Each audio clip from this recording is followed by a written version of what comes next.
Ya itang alanganggang tipan no nga itindihan tayo po at nesira ang ngeni no nga balik tayo king saup na ning Diyos at gawan tayo po itang kakatamong party.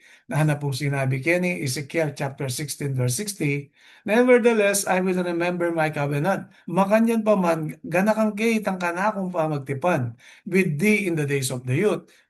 Kaya kayo ang dyan akit ang panahon na ni kaya kay nakan. And I will establish unto thee an everlasting covenant at magtatagpo ng metong ng amanwa ng alanganggang tipan. Kaya dapat nesiraya inyato nesiraya ing pamigapagtipan na ning tao king Diyos. Ganakan tayo po wetche sinabi ng tipan o covenant. Two-way ya po yan. Agreement, ana naman king meto nga maamano, kasunduan. Kasunduan na ng Diyos ang poy ng tao. At minuna na po yung kasunduan na yan, ay amila lang yan po adan ng poyeba. Pero may siraya po, uling sinalang sa ngayadan ng poyeba. Ang ganaketang dininano pa pong metong palugit, metaya pinigin ng Kristo, ang gana po king panahon tangay ni. Yang ini sasabihan na ganakane po ng Diyos, ing kayang pamagkipagtipang kaya katamo, manibat kayang kainakan, ang gana pong matatagyang pasibayo itang alang hanggang pamikapang tipan. Keni, akit tayo po kay Jeremias, Kapitulo 32, versikulo 40. And I will make an everlasting covenant with them. Gawa akong pagawa akong alang hanggang tipan. Na po ne. At eku gumulot karelo. That I will not turn away from them to do them good. At gawa akong kayapan. But I will put my fear in their hearts that they shall not depart from me. Pero kabit ka, ano, petsa sinabi na po kasi ng Bible na fear. Aliya po literal na takot. Alam mo ba na isasabihan ng Ecclesiastes 12:13, Kapitulo 12, versikulo 13, fear God and keep His commandments, for this is the whole duty of man. Matakot ka kay Diyos, tuparan mo rin ngayong kautusan, uling iapin, na po, duty, o in responsibilidad, o in gampanin na ng tao kay tikisulip. Yan, sinabi ng fear God, o kaya, I will put my fear, na po, uri na sabihan, ikabit na kayong puso tamo, na itamo makapaminto tamo ka rin kayang utos. Anyapin po itang lumang tipan, na po yung bayong tipan, alwa mo po itang Old Testament, ang po New Testament. Although primarily, munang-muna yapin mo rin sabihan. At inya pa po nga buring sabihan ng mumunang tipan o matuang tipan, ang po ang bayong tipan. Nano ya po itang matuang tipan, yapin po itang begi pagtipanan ng Diyos, King Balayang Israel. Nano po yung milyari, pag-aralan tayo po po, dinanda kayo mo po sa rin. Lese lang sa ngane po ng Israel, ing pamagipagtipanan ng Diyos kayo karela. Ne, itang karelang penga ako, gilutan da, anya gawa ya pong bayong tipan. Nano ya po yung bayong tipan? Ing kautusan, nene makasulak yung bato, adwang tapya sa bato, nune keng puso at isipan na ng tao. Pota po, pag-aralan tayo ito, gaganakan tayo mo po, baka nito, kaya po milabas na tayo po iisip o akakit kaya tamong kaisipan. Kining Jeremias Kapitulo 31, versikulo 31. Ano po sinabi ng banal na kasulatan? Behold, the days cometh, datang o hindi datang yung panahon. Sinabi na ng Ginoo, nagawa kong bayong tipan. King Balayan ng Israel, makanyan mo naman kay Huda. Kaya pong panahon na sinulat niya pong Jeremias ni, siyempre po, Old Testament yan ni, pa pumibait King Bethlehem, ginong Yeso Kristo. Buri na sabihan nini, ing katipanan ng katamong Diyos, alwa na po yada ng puyeba, o lilinipas na naman, King Beda, nune ing katipanan, alwa naman po Abraham, ang po Isaac, alwa naman po Moses, alwa naman po Noah, nune ing katipana keni ing balayang Israel. Ing balayang Israel. Tangahon saan na ng Bible na ancient Israel. Uling niya po ing chosen people of God o pinili pong balayan na ng Diyos. King Deuteronomy chapter 7 na po, abasa tayo ito. Ngayon niya na po, gawa kong bayong tipan. O gagawa yung bayong tipan. Nanong milyari at ang lumang tipan, uling mesiraya. Ninong menirat, siyempre, alwa po yung Diyos. Ing tipan pasibayo, buri na sabihan po yan, two-way ya. At least ating adwang parties. Ing Diyos ang po yung tao. Ing Diyos ang po yung Israel. Ngeni ing Diyos ana po sinabi keni gagawayan bayong tipan para king balayang Israel ang po ken Juda ot megia pong Israel at Juda. Ulin po niyang panahon ng Haring Solomon, megil anyang kamaten na megil ang adwa ing Israel, megi ang adwa. 10 tribes north, apin po yung Israel. Ita pong 2 tribes that ang king south ing Juda, ang po pa ing Benjamin, at nung rin niya po in Bethlehem o Jerusalem at suya po keng Juda. Anya sinabi na keni, King balayanan ng Israel, ang po king balayanan ng Juda. Nga ketang panahon na ito, may gila po nga dwa. Apulo, kasibayo, 10 northern tribes, ing Harida, Jeroboam, 2 southern tribes, ing Harida, i Rehoboam, na anak na pong Solomon. Ya, kening ba na, kening pangasulat na po kening Jeremias 31:31, ing kasabi na po, ing balayang Israel, ang po yung Juda. Kaya ni, sabi ana, gawa kong bayong tipan. Ano na po? Kaya ni, versikulo 32, not according to the covenant that I made with their fathers. Aliya agpang, ketang gawa ko karelang ninuno, ano? Ketang aldo, na dela ko la, palwal, ano? King Ehipto. May gila pong alipin ng panahon na pong Moses, ng panahon ng Joshua, ano po? Ano, which my covenant they break. Ana, nino po ano menira kay pamagdipan? Ing Israelita, ing tao. Itang tipanan ng Diyos, king pamagipagtipanan ng Diyos, king tao, eya po mesira ito. Yung makanano itang bahagi o partida ng tao, yang mesira, yang panahon na po ng Israel. Lalo na po ng panahon ng Moses. Yan po, ano po. Although I was an husband unto them, said the Lord. Andiyan pa nga na asawa kong lalaki. Kasi po, ing relasyon, napapakilala na ng Diyos, king balayang Israel, bala mo umiasawa. Asawang lalaki, apin ng Diyos, asawang babae, iapin ng Israel. Nga petsa po mika aluwayang Diyos.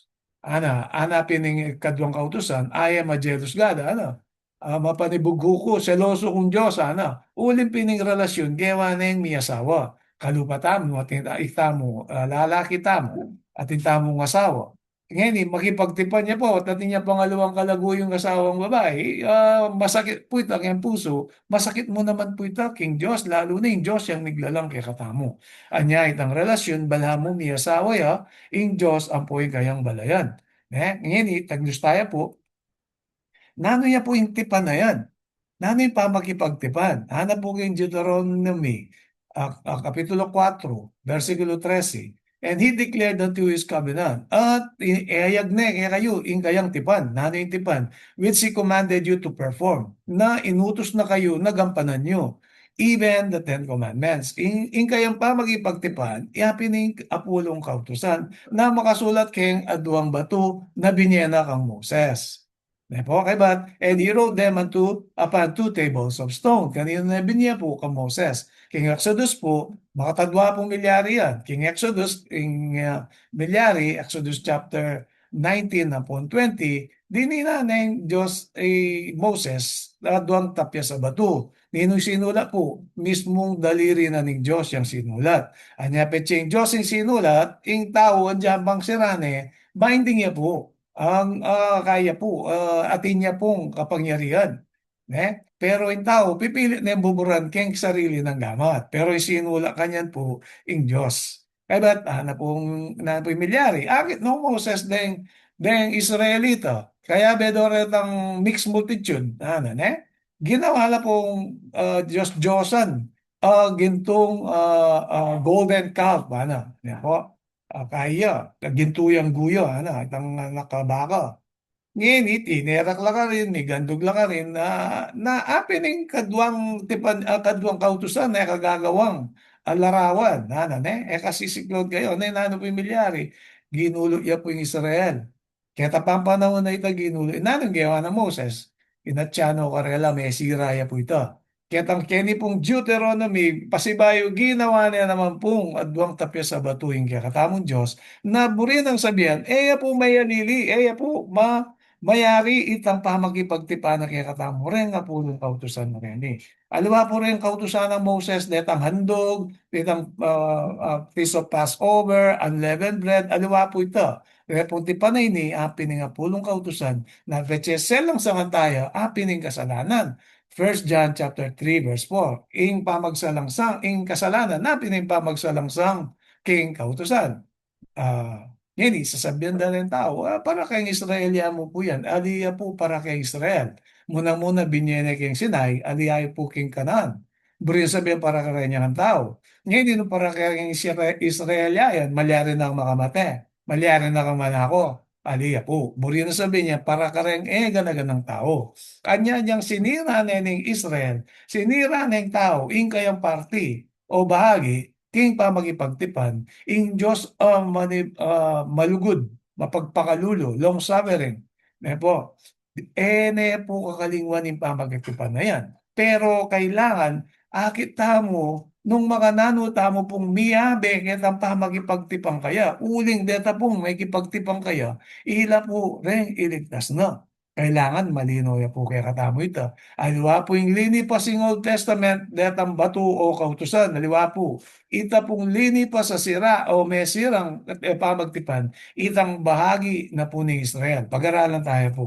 Exodus chapter 19 verses 5 and 6. Ano po yung sabihan ng Biblia?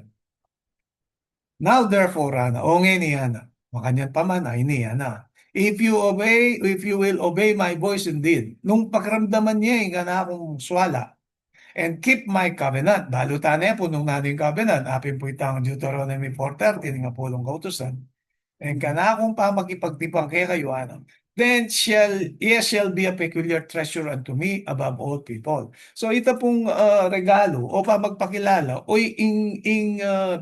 langanggan, ang po pa yung lugod, ang po yung, yung pagpapala na ng Diyos. Atin niya pong kondisyon. Siyempre itang lugod, api nga manundang unconditional love. Bakit unconditional love yung King Diyos? May kasalata mo, imbis na yada ng buhay o yung tao yung mate, yung mete yung Diyos. Pinalayang kondisyon. Pero kay ba't ng mete ng Ginoong Jesucristo, Proverbs 8:17, I love those who love me and ana po. And those who seek me diligently shall find me. Kaluguran ko rin ang lulugod nga na ako. Datang sasaliksik matong ka na ako, agit na ako. Affirmative po ito, panayan daramdaman kayo ni po ito, uling buri kaya po ipayabot kaya kayo ni. Makanya pa man itamo yung magdesisyon, pero apin po yung makasulat ini. Ngayon, gawat mo po, ayan po, ne? Piliin na nakatamo ng Diyos. In Israel, bayang Israel po. Alawa po itang bayang Israel ngayon ni. Uling yung bayang Israel kanita, linipas na po, wala na po. Yung bayang Israel ngayon ni, itinanggi na po kasi ining Israel, ing Ginoong Jesucristo, kaya papako na. Na po, anya pong AD 31. AD 34, in total rejection na po ng balayang Israel. Deta pong Hudyo reto. Na po, anyang pamaronggan din ba to, Esteban, uling ing kayang pangaral, ing Ginoong Jesucristo, mete sinubliyang medye. Iya ing Mesayas o Mesyas. Ana po, ngini ing milyari, pwede po rin Hudyo mismo. Na ba rin sabihan, de tatanggapan ing Ginoong Jesucristo, ing balayang Israel. Ing balayang Israel, ngini po panahon tangin may tatagyapayan 1948. Alawa po yung Israel, naning Bible, keng Israel ngini. Ganakan tayo po ito. Alam mo naman, panay makamatay ang Israel ngini. Alawa, po makanya ning balayanan ng Diyos. Yung makanya pa man, ana po sinabi kini. For all the earth is mine. Ano, kakuya nga ning yato. And ye shall be unto me a kingdom of priests. Ikayo na, magi kayong kaharianan ng sacerdote, priest. Nano yan po yung priest. Ila po rin mangaral. Ring kingamano na ng Diyos. Magila pong sala. And unholy nation. Ano? Banalyang balayan.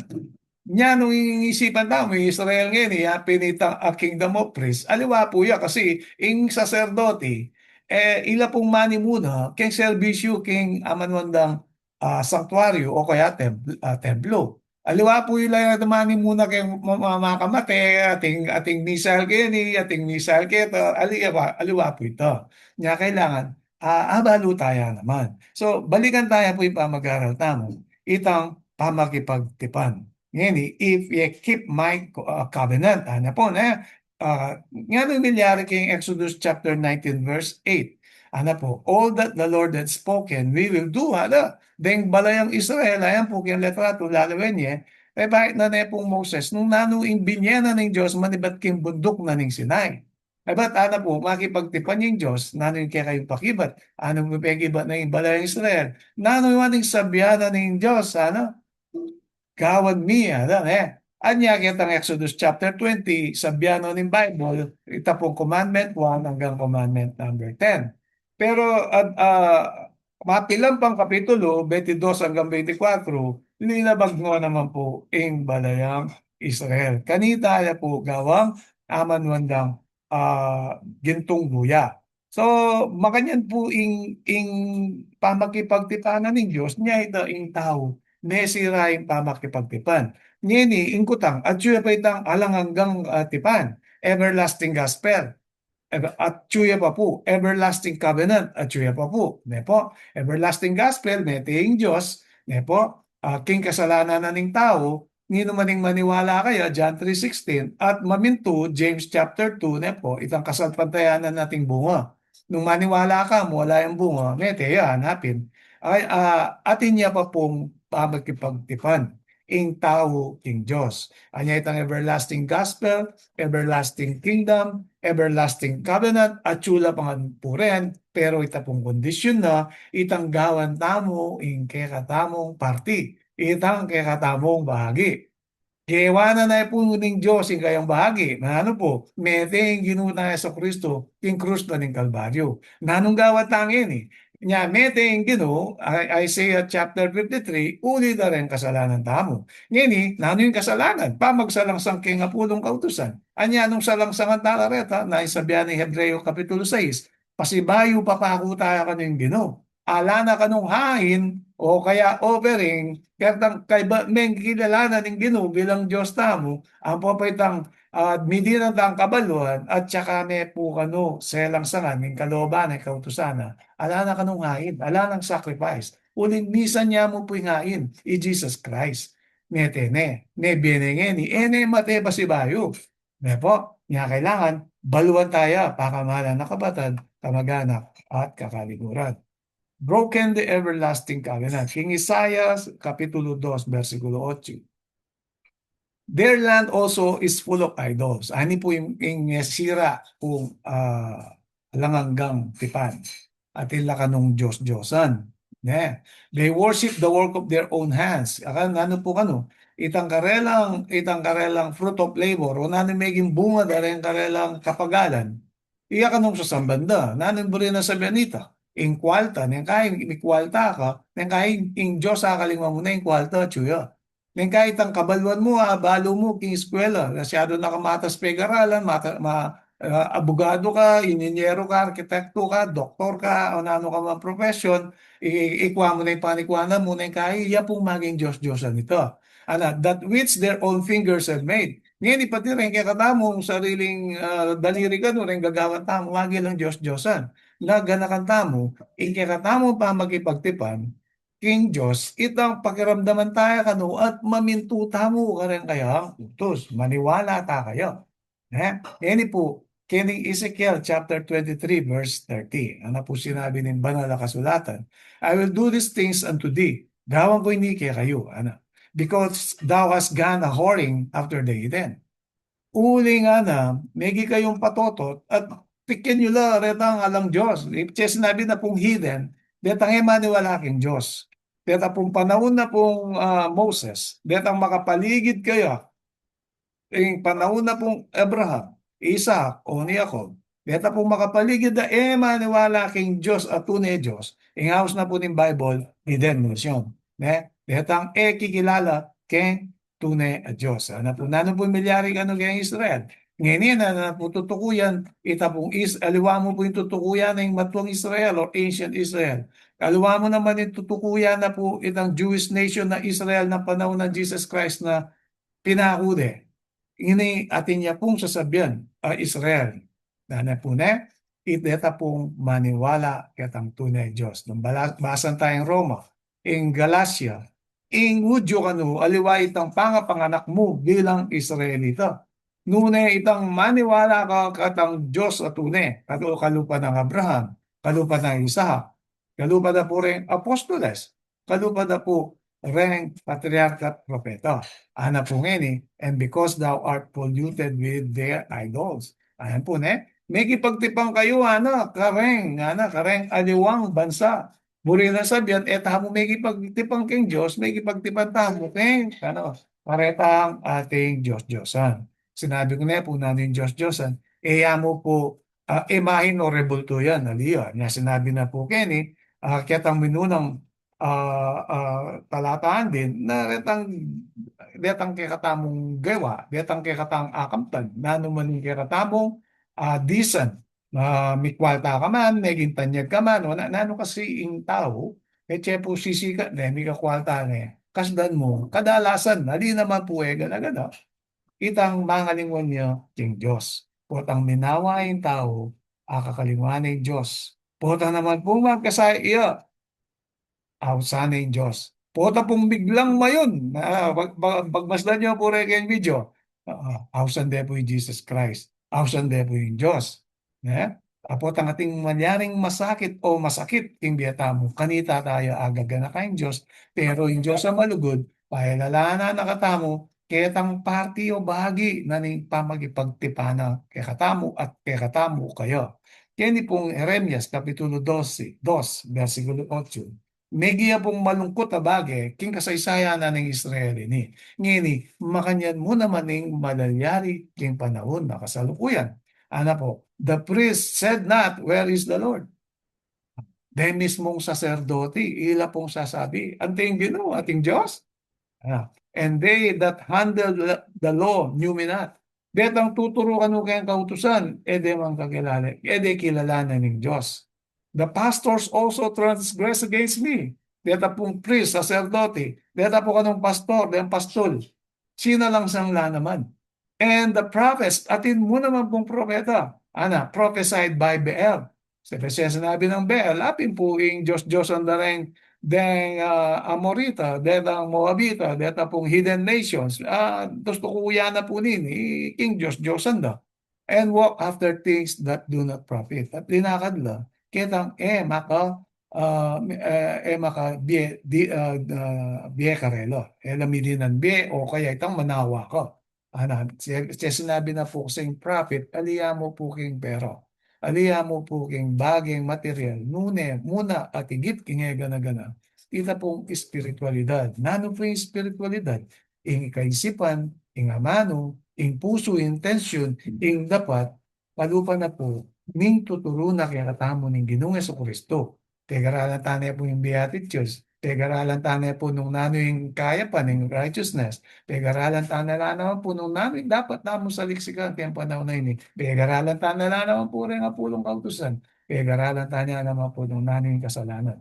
Anya, naning milyari, then priest, sacerdote, then kanong pastors, then kanong propeta. Iyan po yung milyari, ginulo lang yung tunay na Diyos.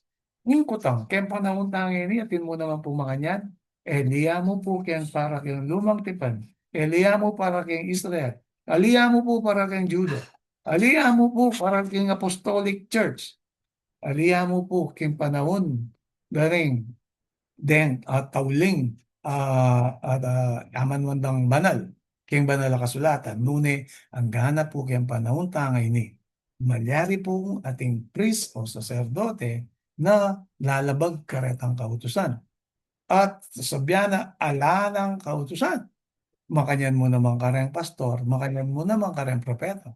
Nung pag-aralan niyo po rin propeta kayong panahon tangin bawat iglesia, kasdan mo at ila po kanya-kanyang propeta. Pero nano po yung sasabihan ng banal na kasulatan, baka nito, balo mo nano yung isto, ang po pa ing sala. Isaiah 8:20. Isaiah chapter 8 verse 20. Ano po na? To the law and to the testimony, if they speak not according to this word, it is because there is no light in them. King kautusan na pokeng patutuo. Nung ela magsalita, agpang kanining ama nung ay ni, tune alang sala karela. Ita po'y masanting at timbangan, pangamala na kapatad, kaliguran, baka nita balo mo, nung ita mo at yuta kayong gustong dalan. Tandaan na tayo po, Isayas Kapitulo 8, versikulo 20. So, ngayon, makanyan mo naman milyari king panahon ng Jeremias. Nano ping milyari, dahil mismong tuturo, king kabanalan, king kautusan, ila po ing linabag. Leko danepu ing ti pamakipagtipanan ning Diyos at tsuya pero ing pamakipagtipanan ning tao, eya po melaos. Anya kini pong Malakias Kapitulo 2, versikulo 7, "For the priest's lips should keep knowledge." Ing labi na kanuning pari o ning saserdote, kailangan natin niya kanong kabalwan. Kabalwan no ka rin po, kabalwan keng banal a kasulatan. Aliwa po yung kabalwan ket ti king sulit. Opo, kailangan niya po yung science, kailangan niya po yung knowledge of the world, kailangan niya yung history, kailangan yung mathematics, kailangan niya yung tongues or languages. Nadakal po kung kailangan. Social studies and so on and so forth. Deta pong bayo ng subjects ngayon eh. Ah, kailangan laborin, banda mayari ka. Kailangan yung anatomy, zoology, butok, botany. Kailangan yung medicine. Di po? Pero, itang knowledge na ng sacerdote, kailangan makabase king banala kasulatan.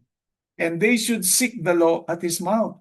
At abalo na rin tao at saliksikan da, po, agpangkit ang sasabyanan ning saserdote o ning pari. Pero nung yung pari o ning saserdote o ning pastor, yung sasabing ala ng kautusan, ala ng pa magkipagtipan, uling at yuta kay lalam na ning biyaya, mimingat tamo po. Uling sasabihan ng Roma 6:1, 2, ang papapukin si Taglusta mong gagawang kasalanan, uling at yuta kay lalam na ning biyaya. Shall we sin because we are under grace? Ano po yung sabi ng banal na kasulatan? Certainly not. Shall we continue in sin? Certainly not. Nano po yung kasalanan? Ang salangsang kaya nga pulong kautusan. Nakatatakpan ng biyaya o grace nung sasalangsang tamo po kayong kautusan. Kailangan masalaya po kaya katamo. In biyaya or grace na laki katamo, manibaya kayong Diyos, at tsuya po yan nung maniwala tamo, mamintu tamo ing Diyos. At mayakit king biyeta mo, kaisipan amano ang dapat, ing biyena ning ginutang Yesu Kristo o ing tuturunan ning Bible o ing kapanwalan tamo king banala kasulatan. Kaya yapin po ing kakatamong pag-aralan ngayon at sana atin tamo po nga balo at ini po pamag-aral yan mo po, ala pong personalan, nune, ini po nung naning makasulat, bakit mi di na tamong karagdagan kabalwan, nangkaya po kasi ing kakatamong kasalpantayanan, makasalali, agpangketang tuturo kay katamo. Ngayon kahit po kailangan ganakan tamo ing kaligtasan individual ya. Inung namin tuturo ng Pablo kanita, deng apostoles, anyang pegramdaman dereng Bereans, nano po yung gawa dereng Bereans, kahuli dereng Bereans, bigla ng Bible, linawid ano yung sasabyan na pong Pablo totoo, nung sasabyan dereng apostoles totoo, makanya niya naman dapat kaya katamo, uling yung kaligtasan individual ya. Kaya ba tayo pong pagkaramdaman, pag-aralan tayo. Nakanita timbangan tayo. Nani po timbangan? Isaya Kapitulo 8, versikulo 20. Yan po. At panwara nakatango po ng Diyos at bayan niyo ko po ang gana ka rin ito pangaldo at kiniya po mayaring kaya katamong Bible study.